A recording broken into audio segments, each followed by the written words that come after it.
Sinimula na pong busisiin ng mga mambabatas sa mataas na kabuluhan ng Kongreso ang ginawang pag-aresto kay dating Pangulong Duterte at ang kanyang pagdala sa International Court o Criminal Court sa The Hague, the Netherlands.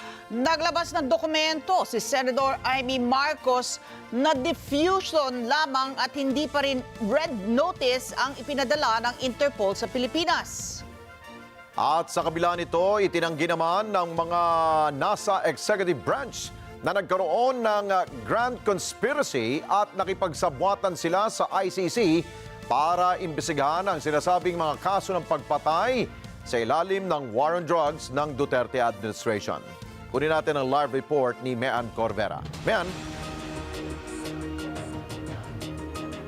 Alex, kung si Senator Amy Marcos ang tatanungin, planado raw ang nangyaring pag-aresto kay dating Pangulong Rodrigo Duterte. Yan ay batay sa mga nakalap niyang dokumento at kung saan may prior notice o may ugnayan na ang Interpol at ang ICC sa gobyerno ng Pilipinas. Kaduda-duda din daw ang pahayag ng PNP dahil March 10 pa lamang meron ng mobilization ng 7,000 pulis na yan ay ipinakalat mula sa NAIA hanggang sa Villamor Air Base kung saan dinala at inaresto ang dating Pangulo. At this juncture, we recognize the Isinuko natin si Rodrigo Roa Duterte sa dayuhan na para bang wala siyang sariling bayan, na para bang hindi na natin kayang humusga sa sarili nating tahanan. Yan ang tanong ni Senator Amy Marcos sa mga opisyal ng gobyerno sa pagdinig ng Senate Committee on Foreign Relations sa nangyaring pag-aresto ng International Criminal Court. This is bigger than Duterte. This is about our dignity as Filipinos. Isang dokumento ang inilabas ni Marcos sa pagdinig at iginit na diffusion at hindi pa red notice ang ipinadala ng Interpol sa mga otoridad ng Pilipinas. Ayon sa senador, ang diffusion notice hindi sa pilitan kundi provisional arrest kay Duterte o kaya extradition taliwas sa ginawa ng gobyerno sa dating Pangulo.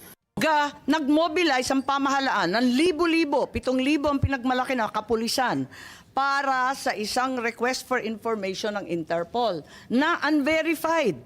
Pinahihingi lang. Walang sinasabing nagmamadali.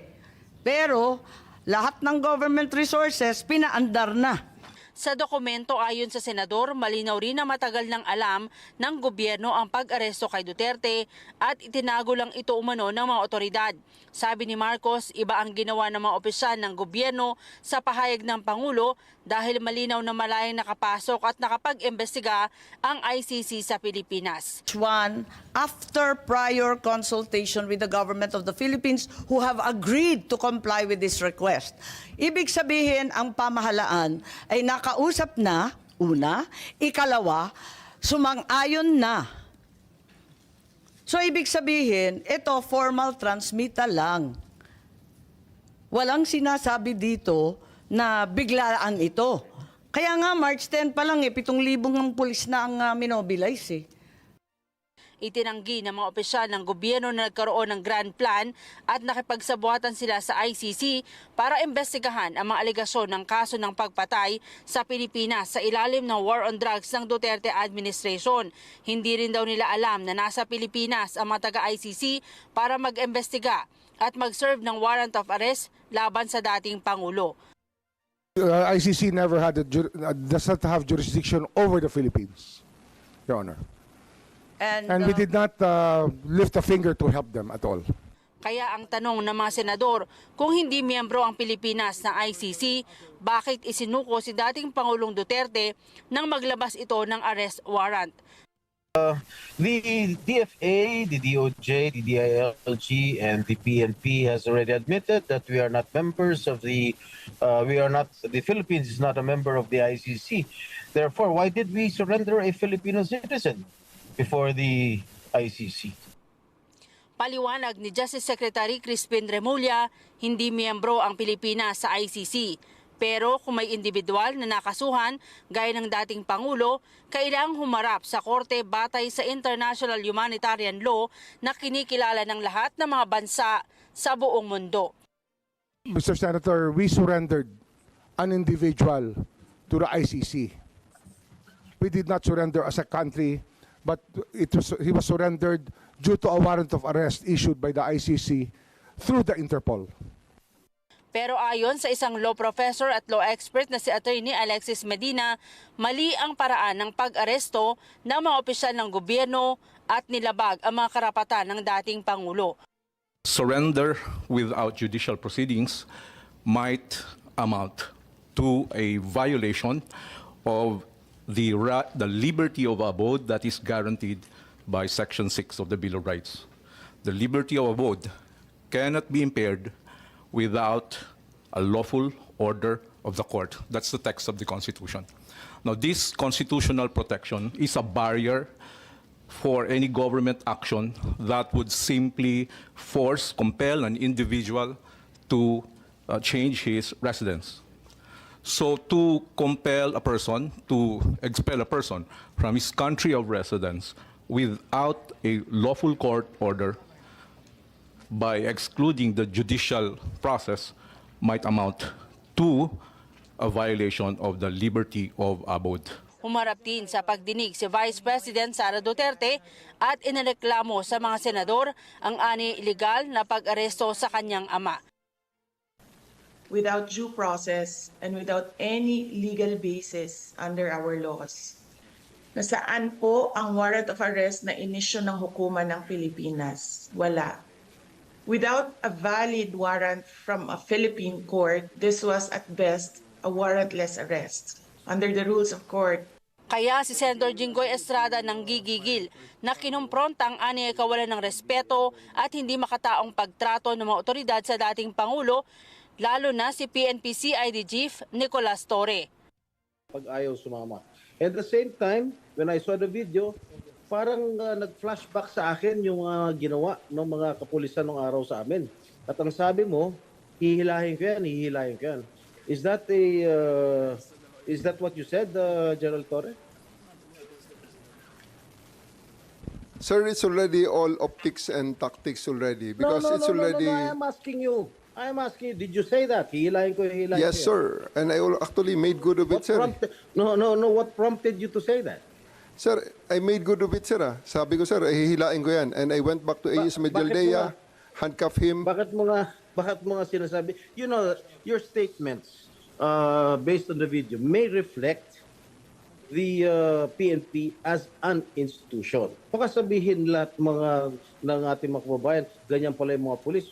Masyadong wala man lang respeto sa matanda, sa isang dating Pangulo. Ganon din ang ginawa sa amin eh. Can you justify why you said that hihilahin ko yan? Nakita ko si dating Pangulong Duterte, di naman lumalaban.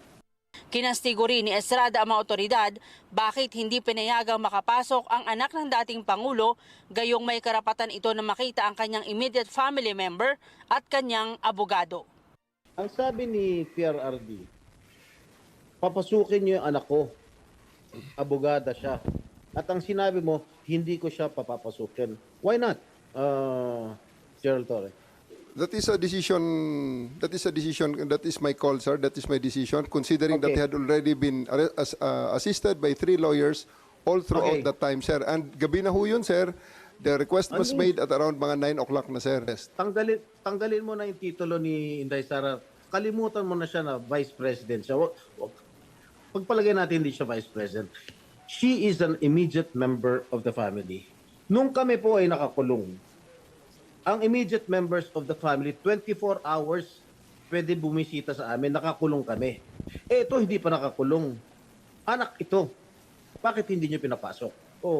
Bakit hindi nyo man lang binigyan ng kortesiya yung anak na isang abogada na magkukonsulta? Katulad nga na sinabi ko kanina, yung mga nakakulong nga, 24 hours pwede bumisita ang immediate members of the family. Bakit ito hindi pa nakakulong, hindi nyo pinapasok yung anak? Our mission at that time, sir, is to deliver him to the body Kahit who issued the warrant, mangyari, sir. Nasa batas yan. Nasa batas yan, General. Immediate members of the family, lawyers, priests, etc., etc. I should know. Nanggaling ako dyan. Tapos ito, hindi naman nakakulong. Again, I am not defending President Duterte. I'm just explaining the rights of an accused. Paliwanag ni Torre, ang immediate daw kasi na utos, isakay ang dating Pangulo sa eroplano para madala sa dahig. Alex, marami sa tanong ng mga senador ay tinanggihang sagutin ng mga dumalong government officials. Yan daw ay sub judice dahil ang kaso o may nakapending na kaso yung habeas corpus dyan sa Korte Suprema na inihain ng mga anak ng dating Pangulo. Sa huli ng pagdinig ay ipinlay yung video ng lecture ni dating Senador Miriam Defensor Santiago kung saan nag-lecture siya tungkol sa human rights. Sabi ng dating senador na dapat ay magiging miyembro rin ng International Criminal Court. Ang ICC ang last resort ng taong bayan. Yan ay kung hindi na gumagata o hindi na pumayag ang Korte sa Pilipinas na resolbahin ng isang kaso. Alex. Okay, Mayan, ganun na nga, no? Dahil siguro ang tanong ng taong bayan, dahil sa ginagawang investigasyon ng Senado, tulad nga ng binanggit ni Senador Christopher Bongo, too late na hero na, nandun na yung mama sa ibang bansa. So ano ang aasahan ng taong bayan dito? Hindi ba ito magkakaroon ng, hindi ba maapektuhan dito ang ginawang paglilitis rin ng ating mga maestrado doon sa petisyon? Dahil nga, kung anong findings ito at magiging committee report ng ating mga senador, baka mamaya, magkasalungat doon sa magiging desisyon ng Supreme Court. So sino paniniwalaan ng taong bayan? Alex, umaasa na lang sila na sana ay makakuha ng paborableng desisyon sa Korte Suprema. Kung magdedesisyon daw ang Korte Suprema at mapipilitan daw utusan ang gobyerno na ibalik sa Pilipinas ang dating Pangulo. Oo, di ba nabanggit nga tama ka nga, pinlay yung video ni yumaong Senador Miriam Defensor Santiago. Sabi nga, ang ICC, last resort yun. Ano bang last resort natin dito? Di ba, ang takbuhan natin lahat, Supreme Court. So, ewan ko, ano mangyari dito sa Senado, yung kanilang investigasyon dyan, Mayan? Hihintayin daw nila, Alex, yung desisyon ng Korte Suprema doon sa mga petisyon na naka-pending ngayon. Pero sabi nila, questionable yung ginawa ng gobyerno dahil dito sa Pilipinas wala pang naisasampang kaso, anumang kaso ng pagpatay laban sa dating Pangulo. Yan daw ay dapat munang resolbahin sa loob ng Pilipinas bago pa tayo dumulog sa ICC. Okay, siguro panghuli, Mayan, dahil nga suspended lamang yung pagdinig, no? Kailan ang susunod na hearing? Wala pang petsa, Alex, kung kailan itinakda, pero sabi ng mga senador, kukonsulta pa sila sa iba't ibang mga law expert para sagutin at linawin yung mga isyong partikular na yung sapilitang pagbitbit sa dating Pangulo at isinakay sa eroplano. Okay, maraming salamat sa iyo, Mayan Corvera. Mata natin, dyan po sa Senado.